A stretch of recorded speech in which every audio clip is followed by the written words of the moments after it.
প্রিয় ছাত্রছাত্রীবৃন্দ, সবাইকে শুভেচ্ছা এবং অভিনন্দন। আশা করি সবাই ভালো আছো। আজকে আমি তোমাদের যে বিষয়টি নিয়ে আলোচনা করব সেটি হলো শ্রেণী হচ্ছে একাদশ দ্বাদশ শ্রেণী, বিষয় যুক্তিবিদ্যা প্রথম পত্র, কোড 121। আজকের পাঠ পদের ব্যাখ্যা।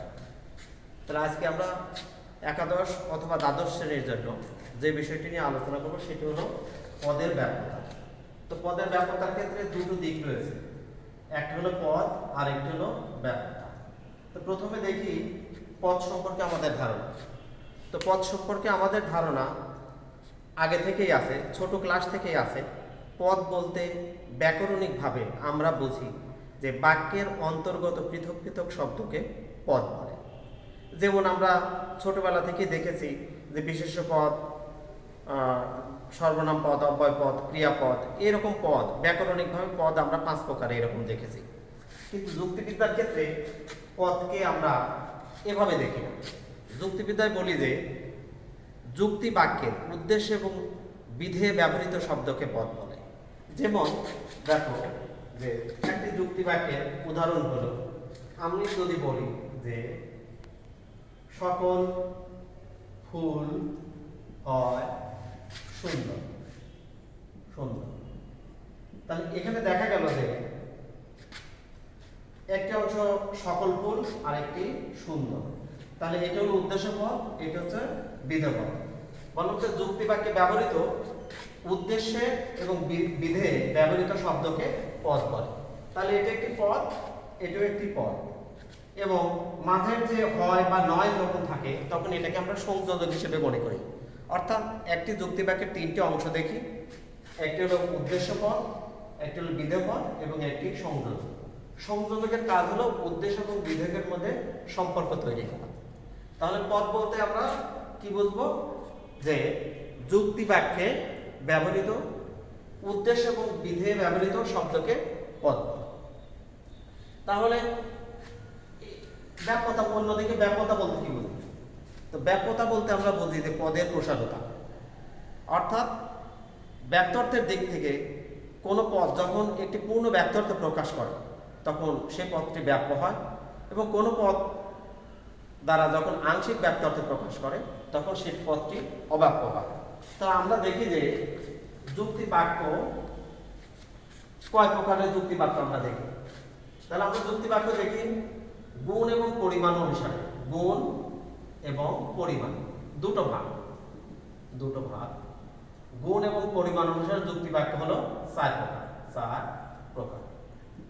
তাহলে একটা হলো গুণ আর একটি পরিমাণ। তাহলে গুণ বলতে আমরা বুঝি যে কোনো কিছুর উপস্থিতি বা অনুপস্থিতিই গুণ।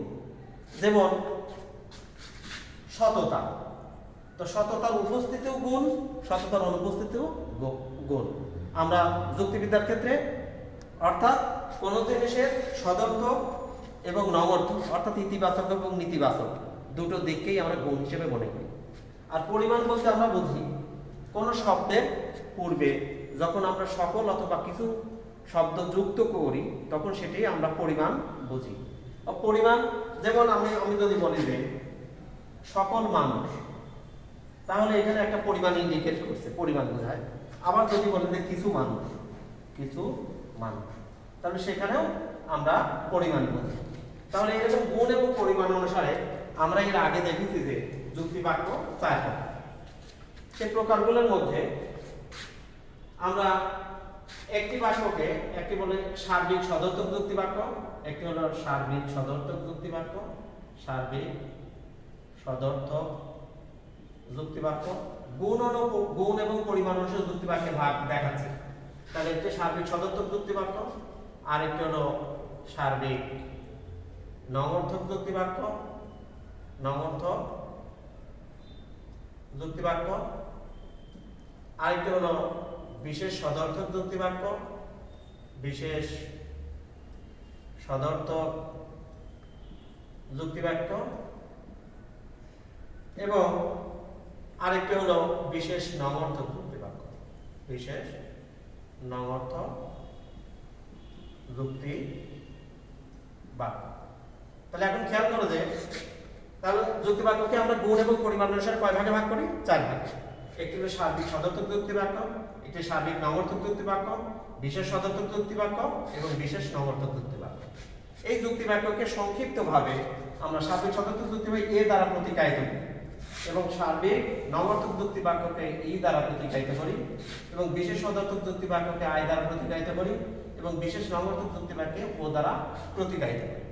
অর্থাৎ এরকম সিম্বল যখন আমরা এই প্রতীক বর্ণগুলো দেখব তখন এ বাক্য বলতেই আমরা বুঝবো যে এটা সার্বিক সদর্থক যুক্তি বাক্য, ই বাক্য বলতে আমরা বুঝবো যে সার্বিক নমর্থক যুক্তি বাক্য এবং আই বাক্য বলতে আমরা বুঝবো যে বিশেষ সদর্থক যুক্তি বাক্য এবং অ বাক্য বলতে আমরা বুঝবো বিশেষ নমর্থক যুক্তি বাক্য। তাহলে আমাদের কাজ হলো পদের ব্যাপ্যতা। তো পদের ব্যাপ্যতা বলতে আমরা বুঝি কোন পদ যখন পূর্ণ ব্যক্তার্থ প্রকাশ করে তখন সেই পদটি ব্যাপ্য হয় এবং কোন পদ যখন আংশিক ব্যক্তার্থ প্রকাশ করে তখন সেটি অব্যাপ্য হয়। আর পদ বলতেই আমরা বলবো যে যুক্তি বাক্যে ব্যবহৃত উদ্দেশ্য পদ অথবা বিধেয় পদ। তাহলে আমরা বাক্য আমরা কয়টা দেখলাম? 4টা। আমরা সংক্ষেপে প্রতিকায়িত করতে কিংবা এ বাক্য, ই বাক্য, আই বাক্য এবং ও বাক্য। তাহলে আমরা উদাহরণের সাহায্যে বিষয়টি আমরা দেখি। তো এই পদের ব্যাপ্যতা দুটো নিয়ম অনুসরণ করে। তাহলে সে দুটো নিয়ম অনুসরণ প্রথম নিয়ম তাহলে প্রথম নিয়ম হলো যে সার্বিক বাক্যের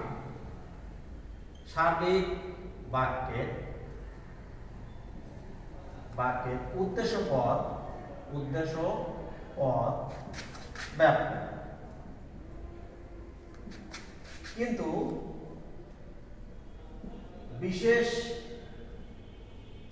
কিন্তু বিশেষ বাক্যের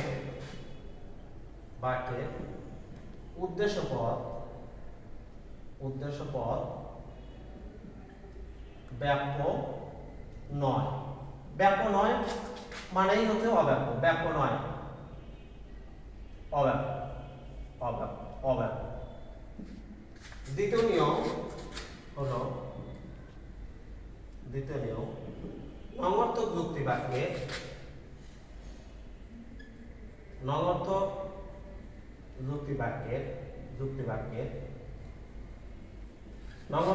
বাক্যে তাহলে প্রথমে আমরা উদ্দেশ্য পদ কথা বলছি। সার্বিক যুক্তি বাক্যের উদ্দেশ্য পদ ব্যাপ্য, কিন্তু বিশেষ যুক্তি বাক্যের উদ্দেশ্য পদ ব্যাপ্য নয় মানে অব্যাপ্য। তাহলে এখন নমর্থক যুক্তি বাক্যে উদ্দেশ্য চলে গেছে, এখন লিখবো আমরা বিধেয় মনে রাখার জন্য। তাহলে নমর্থক যুক্তি বাক্যের বিধেয় পদ ব্যাপ্য, কিন্তু সদর্থক যুক্তি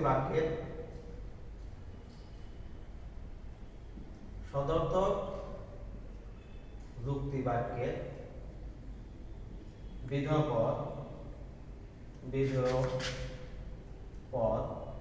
ব্যাপ্য নয়। তার মানে হচ্ছে অব্যাপ্য। ব্যাপ্য নয় মানে অব্যাপ্য। তাহলে এটি আমরা বাস্তবে আমরা ছকের সাহায্যে আমরা যদি এই জিনিসটা দেখি তাহলে সবথেকে পরিষ্কার হয়।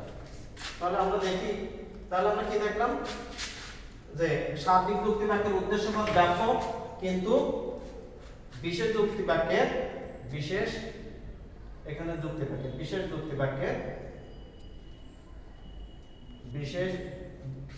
যুক্তি বাক্যের উদ্দেশ্য পদ ব্যাপ্য নয়, অব্যাপ্য।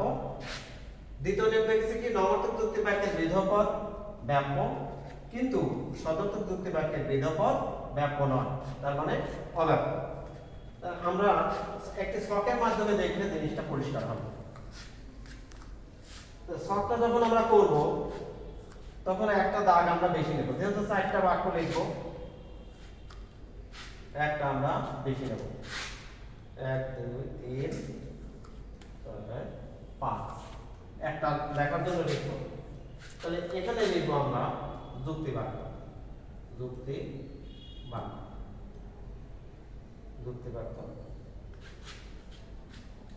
এখানে লিখব আমরা উদ্দেশ্য পদ,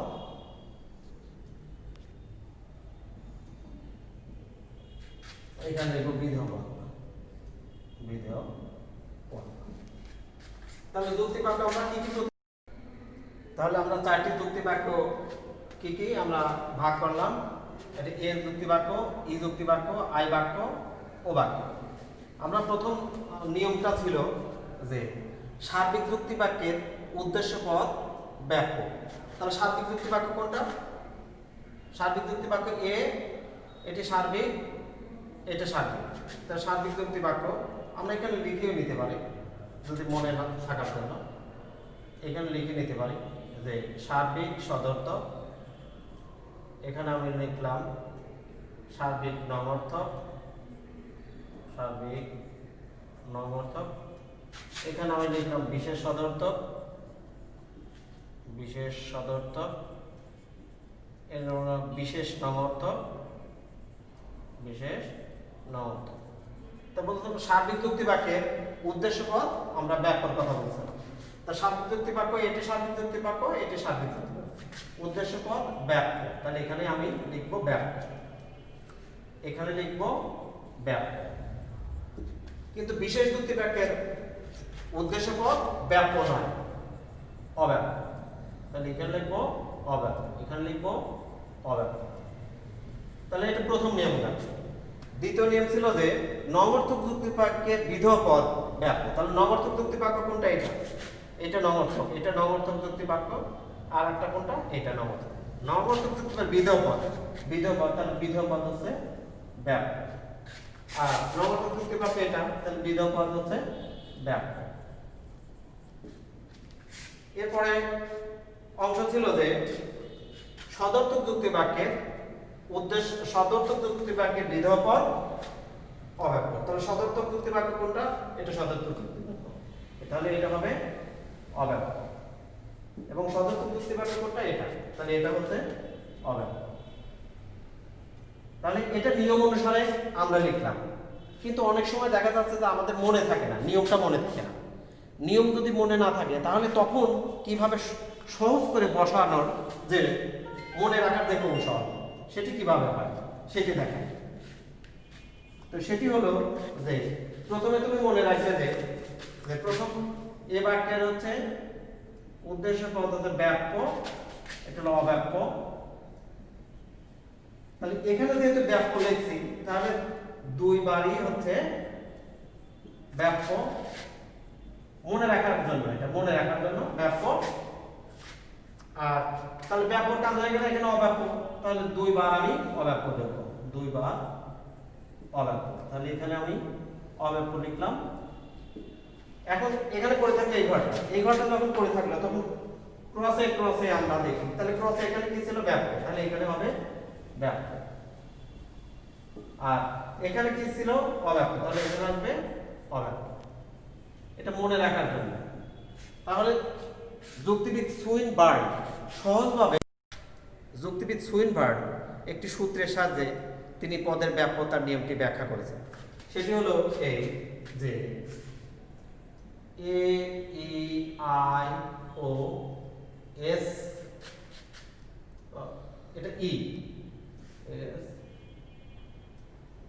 বি এন পি, এই সূত্রটির মাধ্যমে সুইনবার্ন ব্যাখ্যা করেছেন। এই সূত্রটির বিশেষত্ব হলো যে এ বাক্যের ক্ষেত্রে সাবজেক্ট ব্যাপ্য হয়, ই বাক্যের ক্ষেত্রে দুটোই, সাবজেক্ট এবং প্রেডিকেট বোথ। আর আই বাক্যের ক্ষেত্রে নান, কোনোটাই না, কোনোটা না, উদ্দেশ্য এবং বিধেয় কোনোটাই না। ও বাক্যের ক্ষেত্রে কেবলমাত্র প্রেডিকেট ব্যাপ্য হয়ে থাকে। তাহলে আমরা এ বাক্যের ক্ষেত্রে আমরা দেখি কি, এ বাক্যের ক্ষেত্রে subject only, subject, subject S U B sub J E C T, subject only, শুধুমাত্র সাবজেক্ট হয়। এবং ই বাক্যের ক্ষেত্রে আমরা দেখি যে বোথ, বোথ সাবজেক্ট এবং প্রেডিকেট, সাবজেক্ট এবং প্রেডিকেট। এবং আই বাক্যের ক্ষেত্রে আমরা দেখি যে নান, কোনোটাই না, আই বাক্যের ক্ষেত্রে নান, কোনোটাই না। এবং ও বাক্যের ক্ষেত্রে predicate, predicate only, predicate C A T E, predicate only. তাহলে আমরা কি দেখলাম যে সুইনবার্নের ক্ষেত্রে আমরা এটাও যদি মনে রাখি তাহলে আমাদের জন্য সুবিধা হয় যে ঘর কাটা বা ছক কেটে আমরা এ বাক্যের ক্ষেত্রে সাবজেক্টে শুধু ব্যাপ্য দেব এবং প্রেডিকেটটা আমরা অব্যাপ্য দেব। ই বাক্যের ক্ষেত্রে বোথ সাবজেক্ট এবং প্রেডিকেট উদ্দেশ্য এবং বিধেয় দুটোই আমরা ব্যাপ্য লিখব। আই বাক্যের ক্ষেত্রে নান মানে কোনোটাই না, সাবজেক্ট এবং প্রেডিকেট উদ্দেশ্য এবং বিধেয় কোনোটার ক্ষেত্রেই আমরা ব্যাপ্য লিখব না, অব্যাপ্য লিখব। এবং ও বাক্যের ক্ষেত্রে শুধুমাত্র ব্যাপ্য লিখব, প্রেডিকেট অর্থাৎ বিধেয়টা আমরা ব্যাপ্য লিখব, আমরা উদ্দেশ্যটা লিখব না, উদ্দেশ্যটা অব্যাপ্য লিখব। তাহলে আমরা আজকে কি দেখলাম যে পদ বলতে কি। তাহলে প্রিয় শিক্ষার্থী বৃন্দ, তাহলে আজকে আমরা কি শিখলাম? আমরা দেখলাম যে পদ বলতে কি বোঝায় এবং পদের ব্যাপ্যতা বলতে কি বোঝায় এবং পদের ব্যাপ্যতার নিয়মগুলো। তো সবাইকে ধন্যবাদ, আবার দেখা হবে আগামী ক্লাসে।